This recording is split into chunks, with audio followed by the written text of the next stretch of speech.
All right, what's up guys? My name is Zach and today I'm driving a 2004 Jeep Wrangler LJ.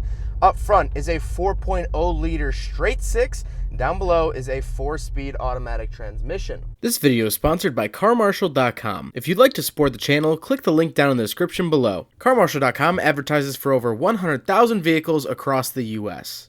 But let's get back to that 4.0 liter straight six. Well, this is a pretty common Jeep engine. They used it in the Cherokees as well as the Wranglers. There was a smaller engine offered, but this really is the one that you want.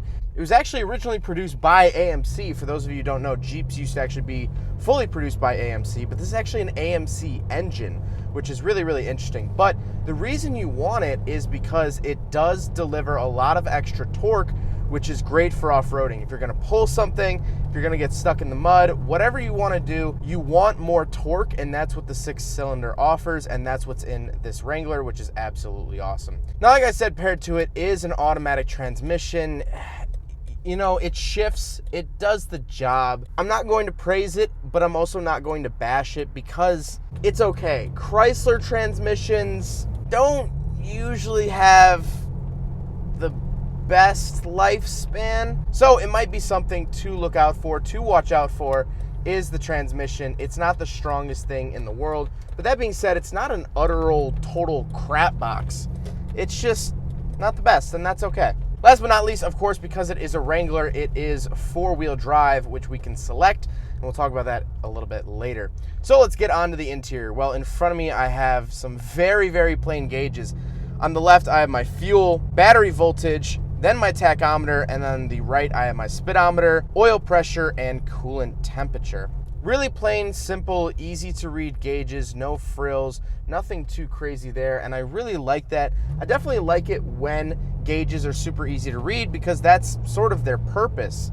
And it does that very well, and it's very reminiscent. This is very 90s Chrysler, these gauges. They almost look identical to the same font and style of my 98 Dodge Ram that I used to have.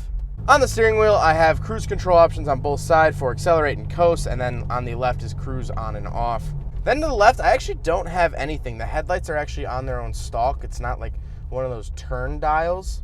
And then on the door, of course, because these doors are removable, I only have crank windows. Newer Jeeps have actually mastered power windows that are still removable. It's just a big plug, but because this is an older Jeep, crank windows will have to do. In the center, I get 2 heating and cooling vents, an aftermarket radio, because like I say, every radio from the early 2000s was absolute garbage, so of course you have to switch it out for something modern. Then I have my heating and air conditioning controls. I've always praised Jeep for their heating and air conditioning controls because the top is gonna come off, or you might get a tear or a hole in the top. Their heating and air conditioning controls are always right on top. They've always been great. Then down below that, I do have a switch for overdrive on and off. So it's not actually on the shifter, but I can toggle overdrive on and off through a button, which is really, really nice. Then we come down to the center console, which has the shifter and the 4-wheel drive selector. So this is an older school 4-wheel drive selector. It's actually a manual handle to put it into 2-wheel drive, 4 high, 4 low, and neutral, which is really nice. I like the physical actual handle. It's a lot more satisfying. I feel the same way about like electronic parking brakes and stuff. Electronic 4-wheel drive is fine. It totally works. I'm not bashing that. It's just not as satisfying. The seats are nice and comfortable. They are pretty 90s. They have this sort of rainbow stitch into them, but they're not rainbow seats. They're obviously gray seats with just like rainbow accents, which is really, really interesting. I kind of like them. They're definitely super dated, but it fits the Jeep really, really well. But speaking of seats, we do have back seats, so let's do a back seat review. All right, so this might be a slight issue.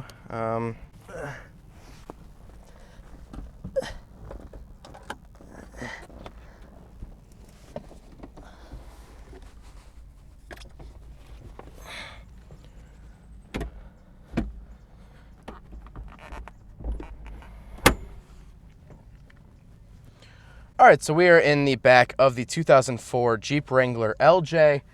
A little bit of headroom issue, but that's just because of the soft top, so it hangs down a little bit. If you got a hard top, it would sit higher. It's not particularly like an issue, it's just like I feel my hair rubbing on it, but I know for a fact we've had 4 people in here very comfortably. One of my favorite days last fall was me and my friends and the owner Cassidy. We took this Jeep down some back roads in Michigan and beautiful fall colors. I'll show some pictures and video here.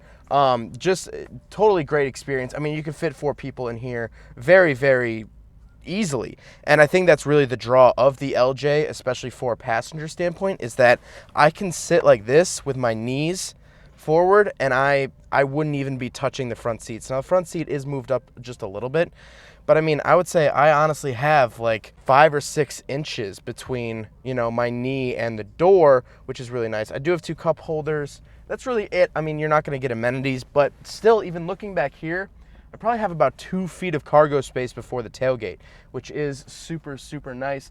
Like I said, that's the whole appeal of the LJ, the longer wheelbase, is that you get more room back here. You don't really notice it up there. You notice the ride a little bit, but you don't really notice the space back or up there. You notice it definitely back here, and I think that is absolutely awesome, and I really, really like that about the LJ. Now, of course, before we get on to the looks, you can take the top completely off of the Jeep. So this is a cloth top. It does come down like a convertible, and you'll see right behind me here, that's actually a roll bar. So if you take the top off, you are not going to put yourself in any more danger than you already are driving a Jeep. So going off of the roof, there are a couple other things that you can modify. Like I said, you can take the doors off. Jeep actually gives you a kit to take the doors off, as well as, not a lot of people know this, but the windshield actually folds down. That's why there's those bump stops on the hood. The front windshield actually will fold down. So if you want that true safari feel, you can actually do that, which one of these days I will do that in a Jeep. But let's talk about the looks, and now it becomes obvious why this Jeep is different than the others. So this is the TJ body style.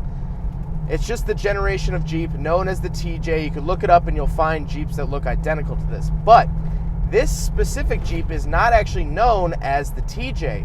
This one is known as the LJ. So it's the TJ generation, but it has a longer wheelbase, and that's very, very noticeable on the side.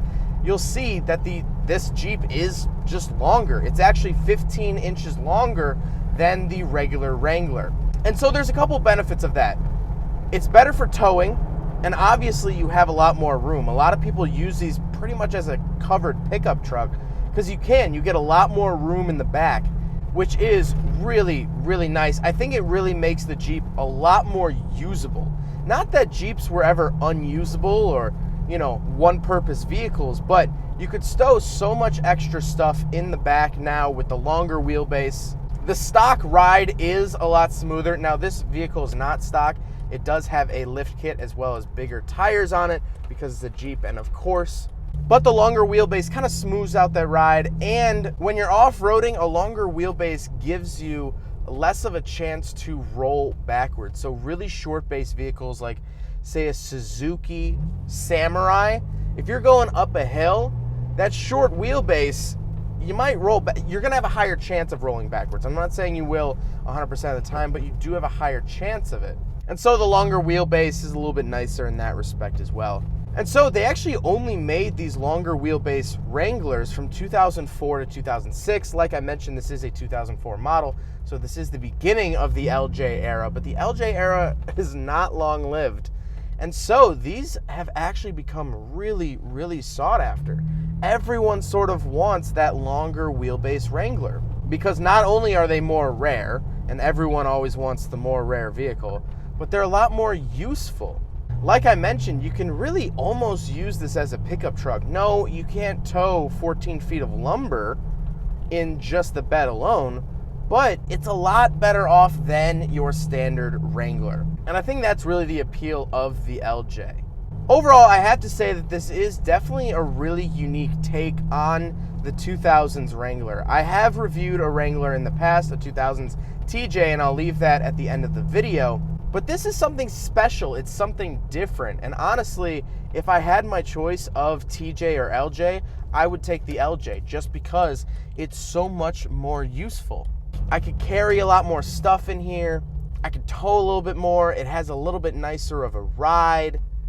I think overall, this just is the better option. This honestly is the better Wrangler from the 2000s. So thank you guys so much for watching. Huge thank you to Cassidy for letting me take out her Jeep in her short time that she is in town here. Really appreciate it. I think this thing is definitely something cool and unique, and I hope you guys enjoyed it. So hope you guys learned something about the 2004 Jeep LJ, but don't forget to rate the video, comment on the video, and subscribe if you really liked it. Take care, guys.